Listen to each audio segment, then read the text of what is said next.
And the parrots, I'm going to be talking about an issue that we as human beings can hurt our parrots. And these are things that you should think about very carefully. Number one is candles. I know candles are very popular, and I like them too. The smell they put out is wonderful. Just even to have them in the room is wonderful. But you have to be careful what kind of candles that you provide in your house around parrots. They have to be pure beeswax. They can't have any smell to them whatsoever. They put out any kind of a smell, or their oil in there of any kind, the birds can ingest that into their system and they can die. Sorry about that parrot in the background. Parrots have a very unusual lung system. Look up on the line on internet and read a little bit about it, and you'll find out how susceptible they are to anything in the air system. And candles is one of the things that put out things into the air that can kill them. And you don't want to do it just because you want a beautiful candle in the room. And that can go for air fresheners too, that you plug into the wall, because they put out a chemical into the air.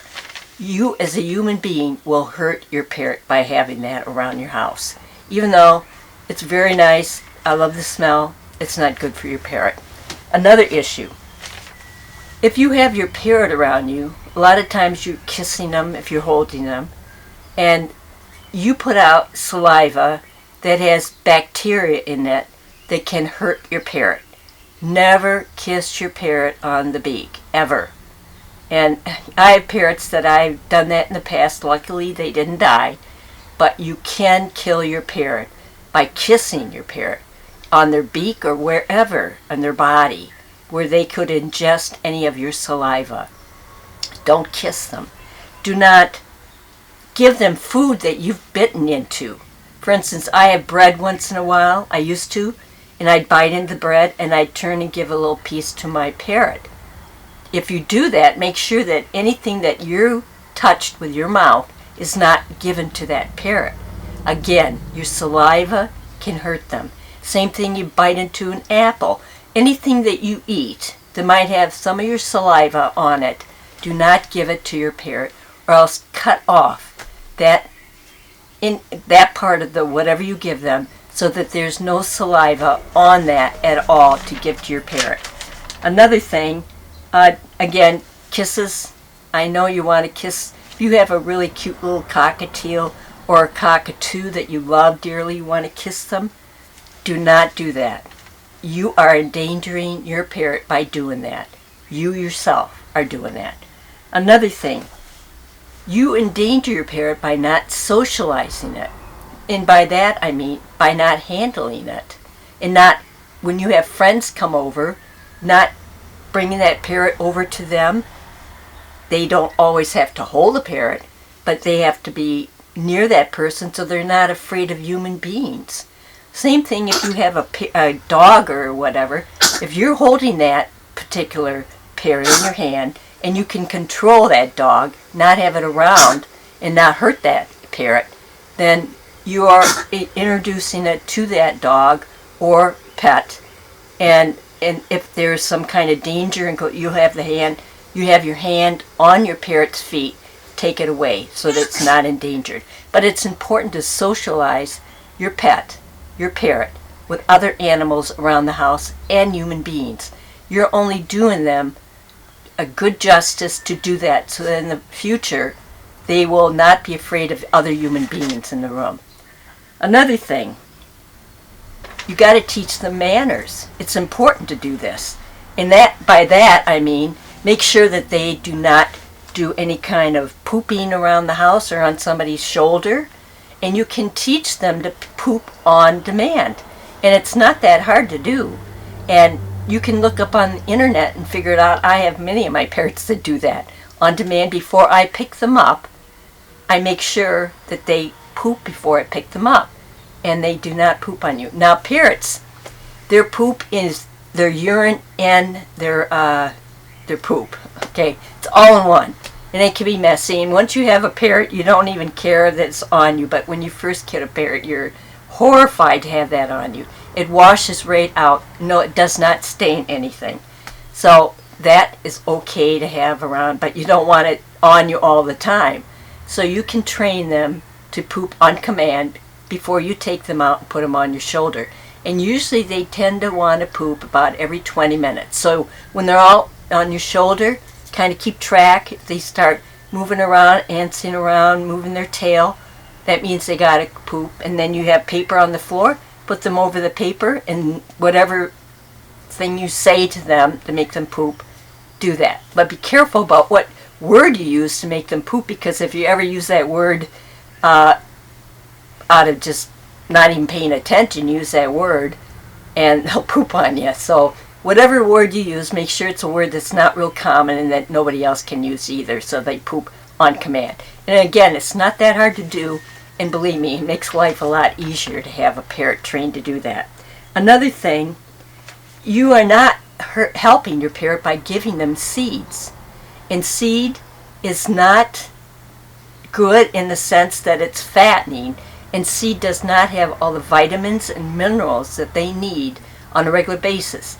Now you can give it as treats, and I do that many times, and just give them a little teaspoon or whatever, and they'll love it, and it's like ice cream to them. But don't give that to them on a regular basis as food. If you do give them just seed, make sure you're very careful about bringing them fruits and veggies on a regular basis, because they need that mineral and they need the vitamins, and they will not get that from seed alone. When they're in the wild, they're running around from tree to tree, eating vegetables, whatever things are in the tree, leaves, whatever, besides the seed that they find. So they are helping themselves. But when they're in your environment, you are the only one giving them that stuff. So be careful. You're not helping them by giving them ice cream every day.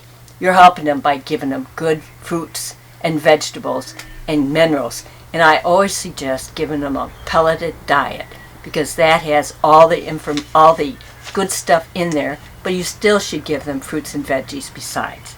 Another thing, if you put a blanket or a sheet over their cage at night or whenever, I keep my blankets on them all the time basically. They like to put holes in that blanket. You're not doing them a service by letting them have a lot of holes in that blanket or sheet.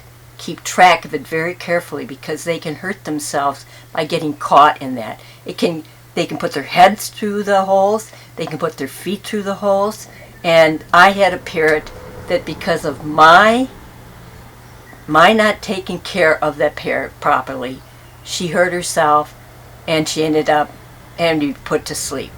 And to this day, I miss her dearly, and it was my mistake. Do not be in that position to regret something as easy as keeping track of that and getting rid of that item. A blanket or sheet, whatever, get rid of it. If it's got snags on it, holes in it, if a little bit doesn't hurt, but if it's got a lot, get rid of it. I know it's expensive sometimes, but do it. It's in the best interest of your parrot. Another thing is, make sure that you are always taller than your parrot. You are hurting them by allowing them to think that they're more superior than you.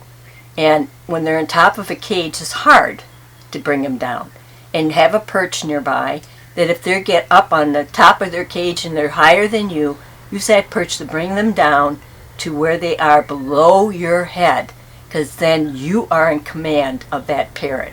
And they most likely will not bite you. I mean, even a real good tame parrot can be aggressive if they're in the right position and be above your head and they think they're in control.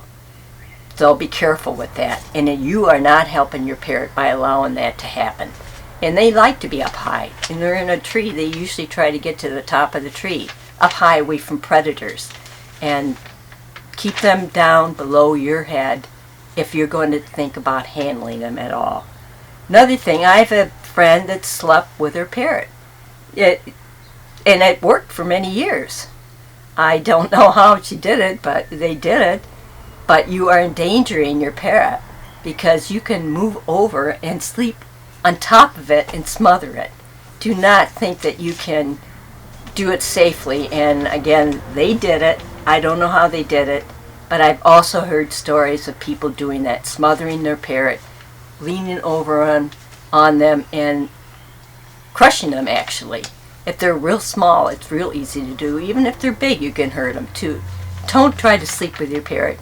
You are endangering your parrot by doing that because you think it's cute to have them sleep with you. Another thing, having the parrot out. If you have the parrot out and you are putting them on your shoulder, you, because you want them on your shoulder, are endangering your parrot by doing that. Animals can come in, scare them, make them fly. You don't want that to happen. You are endangering them by having them on your shoulder, and you're endangering yourself because you could get bit. I've told a story before about how in the wild they mate for life, and one of them is always on outlook for danger. If they see danger, if there are other parrots right next to them, because they like to sit right next to each other, he will turn around or she will turn around and bite the other parrot to make them move away from the danger. Now they have a lot of feathers. If you hold a parrot, you can feel that their body's real small, but their feathers are thick. So when they turn around and bite, they're not biting the body, they're biting the feathers.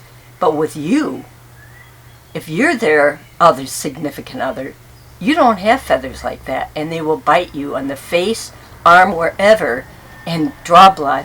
Might have a scar. Drew Barrymore is a famous actress, and she had an Amazon that bit her in the face. Same thing happened. I don't know to this day whether she got other parrots. She probably doesn't have them, and that was her mistake. She endangered her animal, her pet, her parrot, by doing that, and she paid the price. And the pet probably paid the price because it ended up going to someone that maybe was not taking care of it. I hope it went to someone who took good care of it. And I hope maybe she even kept it. But you are endangering your parrot by having it on your shoulder. Beware of it all the time. Make sure there's nobody running around, kids running around making noises. Make sure that you are in a safe place for that parrot to be out. Another way you can endanger and be dangerous to your parrot is allowing it to have free flight in your house. And I have a video about that, but you are endangering that parrot. It can fly into walls, it can fly into mirrors, it can fly over a pot and land into boiling water, it can fly into a bathtub that's full of water and drown. And I had a parrot, because of my stupidity, a little lovebird. I had her on my shoulder. Again, on my shoulder, you gotta be careful. And my dog, I had a Great Dane, very gentle animal, was not going to hurt anybody. I mean, really, she wouldn't hurt anybody. She ran into the room, and that little lovebird got scared and flew over to another cage, my Amazon. An Amazon, a blue front Amazon that was so gentle, would never hurt anybody. Very friendly. When that parrot landed on her cage, she bit the bird because she thought it was a predator of some kind. That little lovebird, her leg got bit, bled, and I tried stopping the blood. I brought her to another friend's house that had some kind of stuff to try to stop the bleeding. Didn't stop. I ended up taking her to an emergency vet, like at 11 o'clock at night, to try to save her, and she eventually bled to death, which they don't have a whole lot of blood in them, so that when they start bleeding, they can bleed to death very easily. That little lovebird cost me $15, but it ended up $150. I was willing to pay that to save that parrot, but it didn't end up saving her. She died. So please be careful with your parrot. And another thing is having pets around your parrot. Be sure you're watching very carefully that nothing's going on. I had an aunt that babysat dogs when people went away on vacation, and one of the people had a little cockatiel, and she'd never been around cockatiels. Nobody warned her about any issues. She had that cockatiel on her shoulder, very friendly little guy, and she wanted to get up and got some tea. She put the cockatiel on the top of the sofa she was sitting on and went and got the tea. When she came back, the dog that had been sitting on the sofa had ate the cockatiel. and all was left was feathers. My aunt was devastated by that. She was in her 70s, and because the owner did not warn her about the potential of pets in the area, that parrot died, and my aunt was traumatized for years about killing that little cockatiel who was so friendly. You are endangering your animal by doing things like that. And if you have somebody babysitting, make sure they know of all the dangers that can happen to a parrot by being outside, by free flying, by foods, whatever. Make sure they know all of that before they come into your house. Now, those are just some of the dangers that I know of. I'm sure there are plenty others, but I hope this helped you so you never ever do any danger to your pet, as I have, and I know other people have done in the past. I hope you got something out of this. If you did, please give me a thumbs up. Subscribe to my channel. Parrots are I really love them, and I talk about them a lot. And I'll have other information for you. Every Monday I try to download a new video. And if you have some questions, leave a comment. I'll get back to you. And if you leave your email, I'll give you more information about parrots if you want. And please come back and visit with me. Parrots are, I love them, and I'll have more information for you. Thank you for coming. Bye now.